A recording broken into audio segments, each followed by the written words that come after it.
అంజద్ బాషా గారు 10 సంవత్సరాలు ఎమ్మెల్యేగా చేశారు కదా. ఇక్కడ ఎటువంటి అభివృద్ధి కార్యక్రమాలు చేశారు ఆయన? ఆయన నిజంగా ప్రజల అభిప్రాయము, ప్రజల అభిమానం కోరింటే, సంపాదించుకునింటే అవలీలగా ఇంకోసారి ఎన్నికయ్యేవాడు. మంచి అవకాశాన్ని ఆయన చేజోర్చుకున్నాడు. ప్రజలు ఏమైతే ప్రజలకు కావాల్సింది స్వేచ్ఛ. వాళ్ళు కష్టపడి ఏదో సంపాదించుకునింది తిని స్వతంత్రంగా సామాజికంగా హ్యాపీగా ఉండాలి.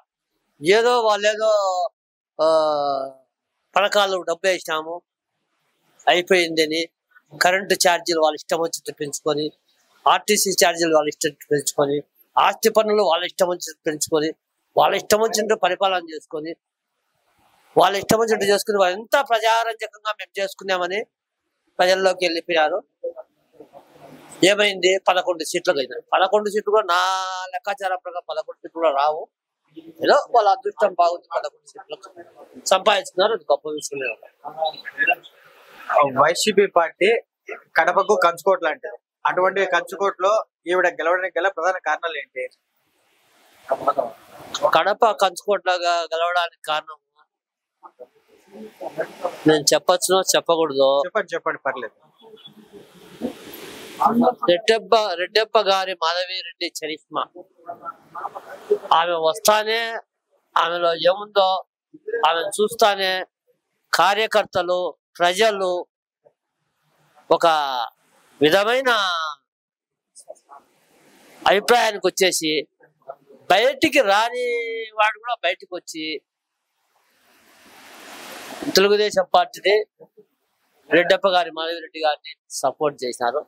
ఇది నిజంగా రెడ్డప్ప గారి మాధవిరెడ్డి చరిష్మాని. ఆమె అక్కలో ఏముందో ఏమో తెలియదు. సామాన్య కార్యకర్తలు కూడా బయటికి రానివాడు కూడా బయటకు వచ్చి పనిచేసి విజయం సాధించగలిగినారు. ముందు అభివృద్ధి కార్యక్రమాలు చేస్తారని అనుకుంటారా? ముఖ్యంగా యువతకు ఉపాధి అవకాశాలు, మంచినీటి సౌకర్యం, డ్రైనేజీ సౌకర్యం. ఆమెకి ఎవ్వరు ఏం సమస్యలు ఆమె దృష్టికి తీసుకోవాల్సిన పని లేదు. ప్రతి ఇంటికి, ప్రతి వీధికి తిరిగి ఆమె మైండ్ లో ఉన్నాయి.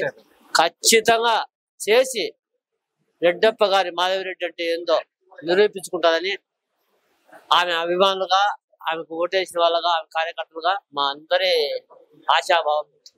Okay sir. నమస్తే బ్రో. నమస్తే బ్రదర్. రెడ్డప్ప గారి మాధవిరెడ్డి గారి పాలన ఎలా ఉంది బ్రో? మేడం పాలన చెప్పాలంటే నెల కాకముందే ఫలితం ఏందో చూపించింది, అభివృద్ధి ఏందో చూపించింది. ముఖ్యంగా గంజాయి విషయంలో ఉక్కుపాదం మోపి లా అండ్ ఆర్డర్ పాటించి ప్రజలందరికీ గంజాయి లేకుండా చేయాలనేది మేడం ధ్యేయం. అంటే ఒకప్పుడు చాలా విమర్శలు ఎదుర్కొన్నారు కదా. కడప పెళ్లి విధుల్లో విడిచిపెడితే ఆమె కనుక్కొని బయటకు రాలేదని చెప్పేసి ఎక్కువ విమర్శలు ఇచ్చాయి. మరి ఇప్పుడు అవన్నీ ఎలా అధిగమించారేమో? అదే గల్లీలో వదిలిపెడితే రాలేమనే వాళ్ళని అడి ఫ్లెక్సీలు రాని అనే వాళ్ళకు కూడా ఊచకపోతా అంటే ఏందో చూపించింది మేడం. ఒరిగడ్డి వచ్చాడు కోసుకుంటూ అందరిని వచ్చింది. ప్రజలందరూ మేడం ఓట్లు వేసినారు, గెలిచింది. మేడం వైపు ముగ్గు చూపించినారు. ఈ అంజద్ బాషా అనే వ్యక్తి చుట్టుపక్కల ఏడ కంటాడు. ఆయన పట్టుకోవాలంటే పోలీస్ స్టేషన్ లో కంప్లైంట్ చేయాలి. పేరున ఓబుల్రెడ్డి. కొత్తగా ఎమ్మెల్యేగా అయినారు కదా మాధవి గారు, ఆమె పాలన ఎట్టుందన్న? నెల పాలన ఆమె చాలా బాగుంది, చాలా బాగా చేసింది. అంతలక్క తిరిగినది అన్ని చేసి బాగానే చేస్తాం. అంటే ఒక నెలనే ఎమ్మెల్యే అయ్యి ఒక నెల అయింది. నెల అయినా ఇంకా పూర్తిగా వాళ్ళు చేసుకొని అన్ని చూసుకొని రావడం లేదు కదా. అన్ని ఆమె బాగానే చేస్తాం. గడిచిన 10 ఏళ్ల పాలనకు ఈమె పాలనకు తేడా ఏముంది? అంజద్ బాషా గారి పాలనకు ఈమె పాలనకు అంజద్ బాషా పాలనకు వీళ్ళకి ఏం తేడా ఏం లేదు. అది ఇప్పుడు వాళ్ళు వచ్చా కదా, రాణిలు ఏమైనా వచ్చాయి. అది పాలన ఆయన చేసినారు, వీళ్ళ పాలన ఏం లేవు. అది అంటే ఇద్దరు పాలనలో ఏ పాలన బాగుంది? ఏ పాలన అంటే ఇప్పుడు వీళ్ళు నెలే కదా, ఒక నెలే కదా అయింది. ఒక నెల అయింది. ఈమె నెల కంటే 8 నెలల నుంచి ఇన్ఛార్జ్ ఇచ్చిన నుంచి అంతలక్క తిరిగి అన్ని సమస్యలు అన్ని పరిష్కారాన్ని బాగా చేసింది. నెలలో ఎటువంటి సమస్యలు పరిష్కరించింది, ఇంకా ముందు ముందు ఎటువంటి సమస్యలు పరిష్కరించబోతుంది? అన్ని పరిష్కరిస్తాను. కబర్ జాబ్ చేసినట్టు అయితేనేమో అవి అయితే నిదానంగా పర్ఫెక్ట్ గానే తీసుకొని చేస్తాను. అంటే మీకు ఏమన్నా సమస్యలు ఏమైనా ఉన్నాయా? మాకేం సమస్యలు ఎటువంటి సమస్యలు లేవు. అయితే ఏం పాలన అన్ని బాగున్నాయంట? అన్ని బాగానే. సరే, నమస్తేనా. మీ పేరునా? నా పేరు శరత్ యాదవ్, నెహ్రూ నగర్ లో ఉంటాను. కొత్తగా ఎమ్మెల్యే గారు మాధురెడ్డి గారు అయ్యారు కదా, ఆమె పాలన ఎట్లుందనా? నెల పాలన నెల గడిచిన సమయంలో మేడం మాధవరెడ్డి గారు అయితే ప్రస్తుతం అందరికి సమస్యలు తీర్చేదానికి ప్రయత్నిస్తున్నారు. ఎవరు ఇంటికాడికి పోయినా కూడా వాళ్ళని రిసీవింగ్ కానీ వాళ్ళ సమస్యలు తెలుసుకోవడం కానీ సాధ్యమైన కాడికి ప్రయత్నిస్తున్నారు. వాళ్ళ పరిష్కరించేదానికి వాళ్ళ సమస్యలు. అంటే ప్రజా సమస్యలు గెలవక ముందు ఎలా చూస్తున్నారు, గెలిచిన తర్వాత ఎలా చూస్తున్నారు? గెలిచక ముందున అందరు ప్రతి ఒక్కరి సమస్య తెలుసుకున్నారు. గడప గడపకు పోయినప్పుడల్లా ఇప్పుడు ఇంటికాడికి వచ్చినప్పుడు వాళ్ళ సమస్య సాధ్యమైన కాడికి ఆ స్టేషన్ పరిధి సిఐలకు గాను ఎస్ఐలకు గాను ఫోన్ చేయడము, వాళ్ళ సమస్యలు కనుక్కోవడము, సాధ్యమైన కాడికి పరిష్కరించి తక్షణం వాళ్ళు సంతోషంగా ఇంటికి పోయాలని చూస్తున్నారు మేడం గారు. అంటే చాలా మంది గెలవక ముందు నానా హామీలు ఇస్తారు గెలిచేదానికి, గెలిచిన తర్వాత అవన్నీ నీటికి వదిలేస్తారా? ఏం లేదనా మేడం, ముందు చెప్పిన మాట ప్రకారం అట్లే ఉన్నారు, ఇప్పుడు కూడా అట్లే ఉన్నారు. ఖచ్చితంగా ఎవరైతే సమస్యలు ఉన్నాయని ఇంటికాడికి పోతారు, ఖచ్చితంగా వాళ్ళ సమస్యలు పరిష్కరించేది ఖచ్చితంగా జరుగుతుంది. నెక్స్ట్ కూడా రాబోయేది కూడా మేడం గారు కడప జిల్లాలో. కడప జిల్లాలో నెలకాల పాలన ఎట్లుందన్నా? అద్భుతంగా ఉందన్నా. మన ఎన్టీఆర్ గారి పింఛన్ పంపిణీ కూడా అద్భుతంగా జరిగింది. ఎట్లా జరుగుతా చూద్దామన్నారు వైఎస్ఆర్ పార్టీ వాళ్ళు అయితే. 4,000 7,000 ఇచ్చినారు. ఇంటికి ప్రతి ఒక్కరు వాలంటీర్లుగా పనిచేసినారు. చాలా సంతోషంగా ఉన్నారు ప్రజలు కూడా. అంటే కడపలో వైసీపీ పార్టీ కంచుకోట లాంటిది, ఇక్కడ గెలవడం చాలా కష్టం అనేది నానా మాటలు వచ్చాయి. ఇప్పుడు గెలిచారు కదా, అది కంచుకోట అన్నారు కానీ కంచుకోట బద్దలు కొట్టినారు మన మాధవరెడ్డి గారు. ఎన్ని సంవత్సరాల నుంచి లేని ఈ సంవత్సరం 2024లో అద్భుతంగా కంచుకోట బద్దలు కొట్టి ఈ జగన్ కంచుకోట అంటారు జగన్మోహన్ రెడ్డి గారిది. అటాడిది కడపని బద్దలు కొట్టి మేడం గారు గెలిచడం 18,860 ఓట్లతో చాలా సంతోషంగా ఉందన్నా. కడప కంచుకోటని లేకుండా చేశారు. సరే, ఓకే. నమస్తేనా. నమస్కారం అండి. మీ పేరునా? నా పేరు బోనం శిలాస్ రాజు, 5వ డివిజన్, అశోక్ నగర్. ఓకేనా. మేడం గారి ఎమ్మెల్యే మాధవిరెడ్డి గారి పాలన ఎలా ఉందన్నా? కడప ఎమ్మెల్యే రెడ్డప్ప గారి మాధవిరెడ్డి గారి పాలన అత్యద్భుతంగా ఈ యొక్క పక్షం రోజులు సాగుతుందని చెప్పేదానికి నేను చాలా సంతోషపడుతున్నా. ఎందుకు అత్యద్భుతంగా సాగుతుందంటే చెప్పిన మాట తూచా తప్పకుండా ఏదైతే గడిచిన 8 నెలలు డోర్ టు డోర్ ప్రతి ఏరియాలో తలుపు తట్టి ప్రతి ఇంటికి ఎలాగైతే తిరిగి ప్రజల సమస్యలు తెలుసుకుందో ఆ యొక్క ప్రతి సమస్యను పరిష్కరించేదానికి మొదటి ప్రణాళిక రచించి మొదటి రోజు నుంచే ఆమె ప్రయాణం సాధించినందుకు, ఆమె ప్రయాణం సాగిస్తూ ప్రతి సమస్యను సునిశ్చితంగా పరిశీలించి తప్పకుండా ప్రజల వద్దకు పాలన అంటే ఎలాగుంటుందో చూపించే రకంగా ఆమె పాలన నడిచే తీరును బట్టి మేము చాలా సంతోషపడుతున్నాం. ఎందుకంటే ఎవరైతే సమస్యతో ఉన్నామని ఫోన్ చేసినా, ఇంటి దగ్గరికి వెళ్ళినా క్షణాల మీద ఆమె స్పందించే తీరు మనసుకు హత్తుకునే స్థితిలో ఉంటుంది.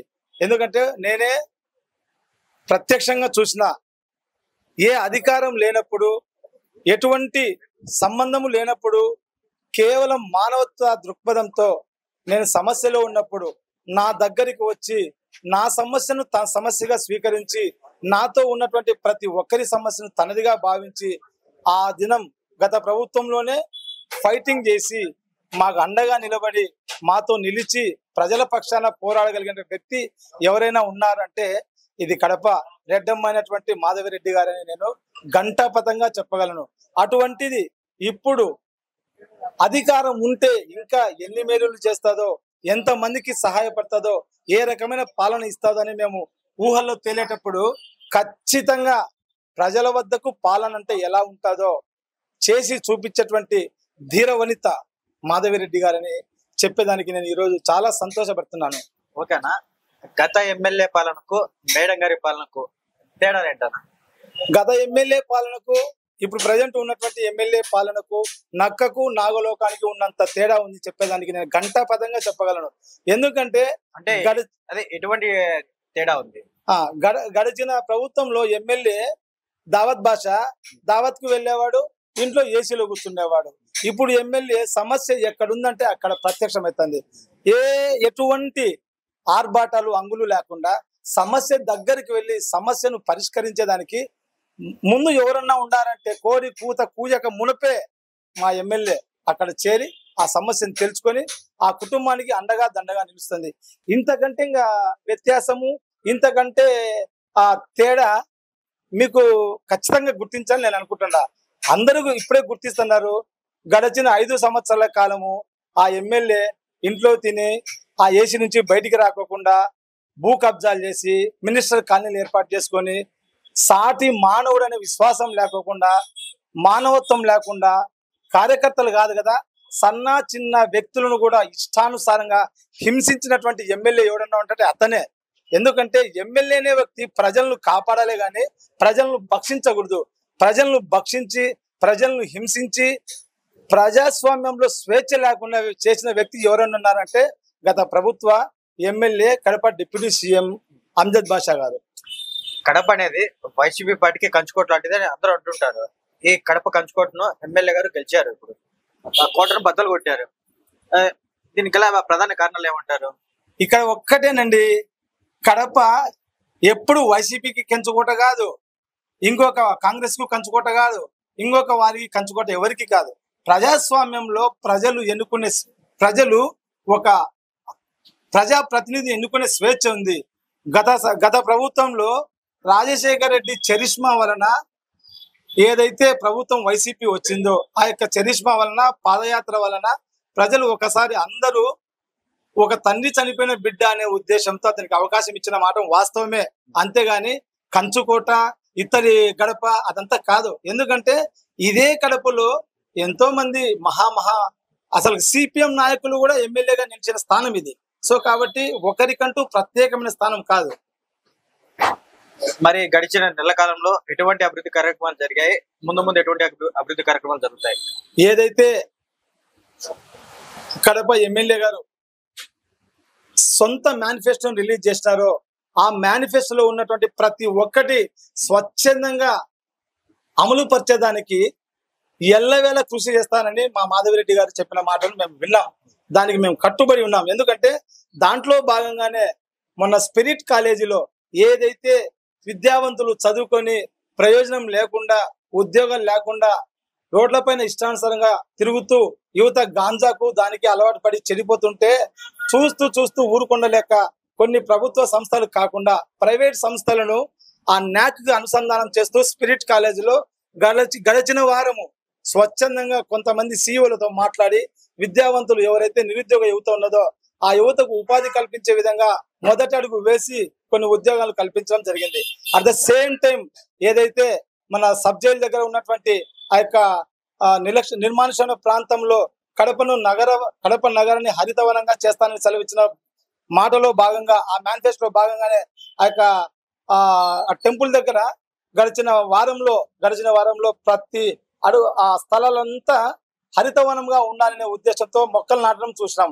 అది కాకుండా చెప్పిన మాట ప్రకారము పేదలకు తోడుగా ఉంటా, పేదలకు సంక్షేమాన్ని ఇస్తా అని చెప్పి ఏదైతే మేనిఫెస్టో ఉందో మొట్టమొదటిగానే ఆ యొక్క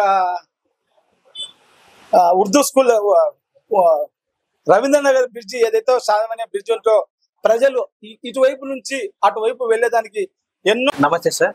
నమస్తే, చెప్పండి సార్. ఎమ్మెల్యే రెడ్డప్ప గారి మాధవి గారి పాలన ఎలా ఉంది సార్? అది మీరు కడప ప్రజలు అడిగితే చెప్తారు. అభివృద్ధి ఎలా ఉంది, ముందు అమ్జద్ బాషా డిప్యూటీ సీఎం గా ఉన్నప్పటి నుంచి తర్వాత ఈమె గెలిచిన ఈ నెల రోజుల విధిలో ప్రమాణ స్వీకారం చేసిన తర్వాత కడపలో అభివృద్ధి ఏ విధంగా మొదలు కాబోతోంది, ఏ ప్రణాళికలతో ముందుకెళ్తారని మీరు కడప ప్రజలనే చెప్తారు. మేడం గారిని అడిగితే ఇంకా డీటెయిల్ గా చెప్తారు. Okay sir. గత ప్రభుత్వానికి ఈ ప్రభుత్వానికి మధ్య తేడాలు ఏంటి సార్? గత ప్రభుత్వంలో పరిపాలన అనేది లేదు. ఈ ప్రభుత్వం పరిపాలన స్టార్ట్ అయింది. చంద్రబాబు ముఖ్యమంత్రి పడిన ప్రమాణ స్వీకారం చేసిన తర్వాత ఈ 30 రోజుల్లోనే ఎన్ని అభివృద్ధి సంక్షేమ కార్యాలు మొదలు పెట్టారో ప్రతిరోజు మనం చూస్తా ఉన్నాం. నిన్నైతే విశాఖపట్నం పర్యటనలో ఒక్క క్షణం తీరిక లేకుండా ఆ 75 ఏళ్ళ మనిషి 75 ఏళ్ళ వయసులో కూడా రాత్రి 9 గంటల వరకు కష్టపడేందుకు పనిచేస్తున్నాడు కూడా మనం చూస్తా ఉన్నాం. గత ముఖ్యమంత్రి 6 గంటలకు ఇంటికి వెళ్ళి డోర్ వేసుకుని పడుకునేవాడు. ఈ ముఖ్యమంత్రి అలాంటి వాడు కాదు. ఈ 75 ఏళ్ళ వయసులో కూడా 25 ఏళ్ళ వ్యక్తిలాగా పరిగెత్తుతూ రాష్ట్ర అభివృద్ధి కోసం పరుగులు పెడుతూ ఒక పక్క పోలవరం అయితేమి, పోర్టులు అయితేమి, ఒక పక్క నిర్మాణం అయితేమి, ఒక పక్క క్యాపిటల్ సిటీ నిర్మాణం అయితేమి, ఒక పక్క పెన్షన్లు, ప్రజా సంక్షేమ కార్యక్రమాలు, ముందు నెలల్లో రాబోయే తల్లికి వందన కార్యక్రమం అయితేమి, ఆ ఎంప్లాయీస్ జీతాలు అయితే ఏమి, ఉచిత ఇసుక విధానం అయితే ఏమి, ఎన్నెన్నో సంక్షేమ కార్యక్రమాలు. ఇవి కాకుండా మళ్ళీ ఒక పక్క రాష్ట్రాన్ని ఎలా అభివృద్ధి పరచాలి, ఏ విధంగా రాష్ట్రానికి మనం నిధులు సేకరించాలి, ఏ విధంగా మనం నిధులు సేకరించి సంక్షేమ కార్యక్రమం ముందు తీసుకోవాలి, రాష్ట్ర బడ్జెట్ ఏ విధంగా పెంచుకోవాలి, ఆదాయాన్ని ఎలా సమకూర్చుకోవాలని ఇప్పుడు ఒక 60-70 వేల కోట్లతో ఒక రిఫైనరీ తెచ్చి మన మచిలీపట్నం కేంద్రంగా ఏర్పాటు చేయబోతున్నారు. ఇవన్నీ ప్రజలందరూ చూస్తా ఉన్నారు. ఒక నెల వ్యవధిలోనే వచ్చే 100 రోజుల్లో కూడా మీరు అద్భుతమైన రాష్ట్రాన్ని చూడబోతున్నారు. కాకపోతే ప్రజలు, ఉద్యోగస్తులు అందరూ కూడా ఈ రాష్ట్ర ఆర్థిక పరిస్థితి తీవ్ర నష్టంలో ఉంది కాబట్టి కొద్దిగా ప్రజలు అర్థం చేసుకొని వైసీపీ వాళ్ళు చేసే దుష్ప్రచారాన్ని నమ్మద్దండి.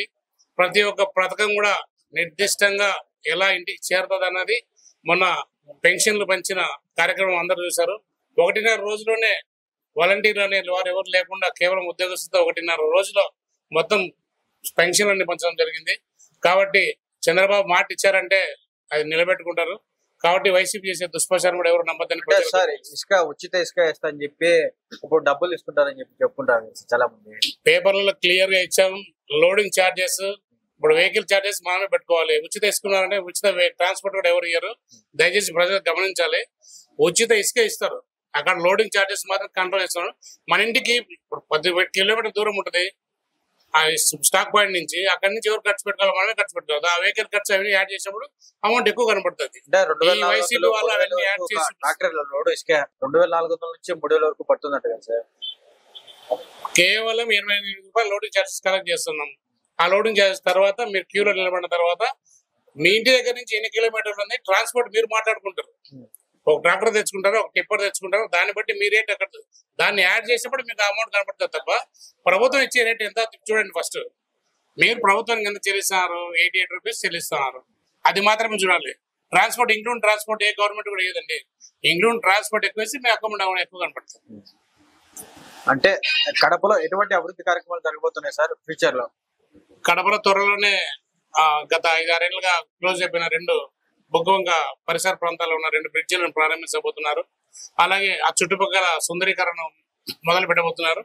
ఇప్పుడిప్పుడే ఈ భూ కబ్జాదారులు ఎవరైతే ఉన్నారో, ఎవరైతే అక్రమార్కులు ఉన్నారో వారి అక్రమాలు తీసే పనిలో ఉన్నారు. ఇంకా కొందరు అధికారులు వైసీపీ దండగాగుతూ ఆ వైసీపీ మధ్యలో ఉన్నారు. వాళ్ళ భర్త కూడా ఈ 1-2 నెలల్లో పట్టేసి నిర్దిష్టంగా ఒక ప్రణాళికతో ముందు పోవాలని మేడం గారు కానీ వాసన్న గారు కానీ వాళ్ళకు ఒక నిర్దిష్టమైన ప్రణాళిక ఉంది. ఆ ప్రణాళిక పరంగా వాళ్ళు ముందుకు పోతారు. తప్పకుండా వాసన్న మార్క్ పరిపాలన కడపలో కనబడుతుంది. నాకు తెలిసి కనీసం ఒక 6 నెలల్లో కడప అభివృద్ధి మీరే దగ్గర నుంచి చూస్తాం. కడప అభివృద్ధి అంటే గత ప్రభుత్వంలో ఎటువంటి అభివృద్ధి జరగలేదు సార్ ఇక్కడ కడపలో? గత ప్రభుత్వంలో కడపలో 1 ఇంచ్ అభివృద్ధిని సీఎం గా ఉండి అంటే సొంత జిల్లా కదా సార్ ఇది. కడప జిల్లా అనేది కడపకు కంచుకోట లాంటిది సొంత జిల్లా సీఎం గారికి. అవును. స్టీల్ ప్లాంట్ ఏమైందండి? స్టీల్ ప్లాంట్ ఏమైనా పరిశ్రమ ఏమైనా వచ్చాయా? మనం రేపు వస్తే మీరు కొప్పటి తిడదాము. కొప్పటి పారిశ్రామిక మండలంలో ఎన్ని వచ్చినాయి, ఎంతమంది ఉద్యోగాలు కల్పించారు? మరి నువ్వు ఇన్ని ఏళ్ళు ఉన్నప్పుడు పెద్ద పెద్ద వాళ్ళతో పరిచయం స్టీల్ ప్లాంట్ ఎందుకు నిర్మాణం జరగలేదు? ఎలక్ట్రిసిటీ ఛార్జీ 9 సార్లు ఎందుకు పెంచుతావు? ఇలా చెప్పుకుంటూ పోతే కొలలు ఉన్నాయండి. మొత్తం భూ కబ్జాలు, రాష్ట్రం రావణ కష్టం, ఆ ప్రశ్నించే వాళ్ళ మీద కేసులు, ఇలా ఫ్రీగా మాట్లాడే వాళ్ళమా మేము వైసీపీ గవర్నమెంట్ లో? ఈ విధంగా మా అభిప్రాయాలు చెప్పేవాళ్ళమా? కాబట్టి ఆ ప్రభుత్వం ఎంత ఉండిందో అందుకే ప్రజలు అంత నిర్దిష్టమైన 164 సీట్లతో అంత ఘనంగా తీర్పు ఇచ్చారు. కాబట్టి ప్రజలందరూ ఆ ప్రభుత్వం విరక్తి చెంది తీవ్ర నిరాశ చూపెట్టారంటే ఈ రోజు చంద్రబాబు చేస్తున్న పనుల్లో ప్రజలు ముఖాలలో సంతోషం, ఆ ఆనందం కనబడతా ఉంది. త్వరలోనే కడప ప్రజల్లో కూడా ఈ ఆనందాన్ని చూస్తారు. Okay sir, thank you sir. Thank you.